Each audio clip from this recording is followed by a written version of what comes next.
Arifan falsafah dari sudut etimologi. Pengertian falsafah dari segi etimologi ialah falsafah ini berasal dari bahasa Yunani iaitu philosophia. Philo dari kata kerja philin yang bererti mencintai atau philia yang bererti cinta. Sophia pula bererti kebijaksanaan. Jadi philosophia adalah cinta akan kebijaksanaan atau pengetahuan yang benar. Orang yang cinta kepada kebijaksanaan atau pengetahuan atau kebenaran disebut philosophos atau dalam bahasa Arab filosof. Terusnya, aliran falsafah. Terdapat 3 elemen di bawah aliran falsafah. Yang pertama ialah falsafah etika dan kehidupan.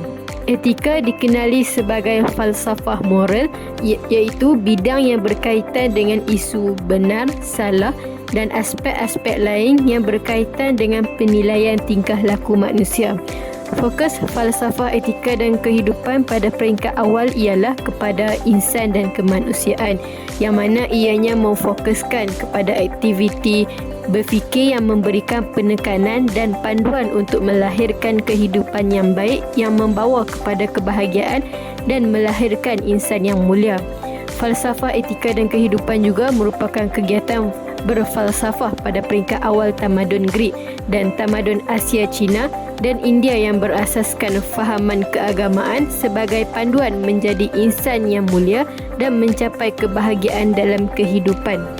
Falsafah alam tabi'i natural philosophy pula merupakan falsafah barat yang diasaskan oleh orang Yunani sejak 600 tahun sebelum Masihi di Miletus di pantai timur laut. Aegon bertitik tolak daripada semangat untuk memahami alam di sekeliling manusia dan alam dalam diri manusia sendiri. Falsafah ini beralih fokus daripada pemikiran tentang manusia kepada fokus pada alam tabi'i. Lanjutan dari itu, wujudnya teori-teori tentang sifat alam atau metafizik. Contohnya, apakah sifat alam dan hubungannya dengan manusia? Matlamat praktis falsafah ini ialah untuk memahami isu-isu asas yang berkaitan dengan kehidupan manusia dengan akal menjadi alat utama untuk melaksanakan penyelidikan falsafah itu. Falsafah intelektual pula ialah falsafah yang merangka pemikiran yang mendasari segala kegiatan intelektual dan ilmiah dengan munculnya fahaman rasionalisme, empirisme dan positivisme. Falsafah ini sebagai satu aktiviti intelektual untuk penyelesaian masalah falsafah. Penekanannya beralih arah kepada sesuatu yang bersifat akademik, menghuraikan persoalan-persoalan intelektual dengan penyelesaian tertentu tanpa mengaitkannya dengan kearifan dan kehidupan manusia. Cabang-cabang ilmu falsafah terbahagi kepada dua, iaitu falsafah teoretikal dan falsafah praktikal. Kita tengok yang pertama, falsafah teoretikal ialah falsafah yang merujuk kepada persoalan dasar yang memerlukan satu usaha intelektual yang mendalam. Contohnya bidang metafizik, epistemologi, aksiologi dan logik. Yang kedua, falsafah praktikal ialah perbincangan falsafah boleh digunakan dalam disiplin tertentu. Contohnya falsafah politik, falsafah ekonomi dan falsafah sosial. Falsafah politik merupakan salah satu falsafah praktikal. Persoalan-persoalan yang timbul sebagai contoh, apakah yang dimaksudkan dengan government atau kerajaan atau konsep kerajaan, apakah bentuk kerajaan yang baik, apakah ciri-ciri government.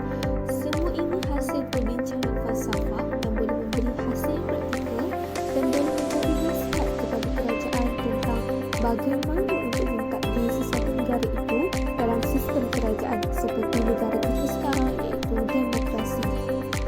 Keadaan ini supaya rakyat mendapat manfaat daripada sistem politik yang dihasilkan melalui pemikiran falsafah dan nasihat yang diberikan oleh ahli-ahli falsafah. Sebagai contoh, Plato dalam buku The Republic menganjurkan satu masyarakat yang ideal, fungsi-fungsi politik yang ideal yang mungkin boleh dipraktikkan oleh sesuatu pemerintah itu. Falsafah teknologi dan falsafah alam sekitar merupakan dua jenis falsafah yang secara relatifnya boleh dianggap baru berbanding falsafah-falsafah lain. Falsafah alam sekitar terjadinya disebabkan berlakunya masalah alam sekitar yang iaitu ecological crisis. Dalam falsafah alam sekitar, ahli-ahli falsafah atau ahli-ahli fikir yang lain menimbulkan beberapa persoalan. Sebagai contoh, apakah hubungan manusia dengan alam sebenarnya dan apakah makna alam ini bagi kehidupan manusia? Sebagai contoh, kalau kita menganggap alam ini sebagai tempat untuk kita mencari rezeki dan tempat kita menjalinkan hubungan yang harmoni antara manusia dan manusia dan alam sekitar dan persekitarannya, sudah tentulah etika yang timbul terhadap alam sekitar akan berbeza. Kesannya kita akan lebih menjadi eco-friendly terhadap alam sekitar dan tidak melakukan sesuatu yang dapat memusnahkan alam sekitar. Falsafah teknologi terwujud disebabkan munculnya teknologi baru yang kemunculannya begitu pesat selepas revolusi industri yang kedua pada abad ke-19. Sebagai contoh, teknologi pembuatan kereta, kapal terbang, telefon, televisyen dan internet. Teknologi ini juga memberi kesan yang sangat besar terhadap kehidupan manusia, sosial dan juga individu. Persoalan-persoalan yang timbul daripada falsafah teknologi ialah apakah yang dimaksudkan dengan teknologi? Apakah hubungan teknologi dengan manusia? Seterusnya, apakah sifat teknologi itu sendiri dan sama ada teknologi itu boleh kita anggap sebagai sambungan kepada diri manusia itu ataupun teknologi itu dianggap sebagai sesuatu yang boleh mengancam kemanusiaan itu sendiri. Sebagai contoh, teknologi membuat bom atom, senjata-senjata nuklear ataupun baru-baru ini teknologi berasaskan artificial intelligence yang boleh menghasilkan robot-robot yang mungkin mengambil alih kehidupan manusia suatu hari nanti. Seterusnya, falsafah ekonomi. Falsafah ekonomi ini ialah falsafah yang membincangkan tentang sesuatu bidang yang melibatkan aplikasi. Contohnya, apa yang dimaksudkan dengan keadilan ekonomi? Fahaman ekonomi komunisme Marxisme diasaskan Karl Marx yang merupakan seorang ahli falsafah. Hasil pemikiran tentang keadilan ekonomi tersebut boleh dijadikan dasar atau polisi kerajaan. Contohnya, pembahagian kekayaan negara.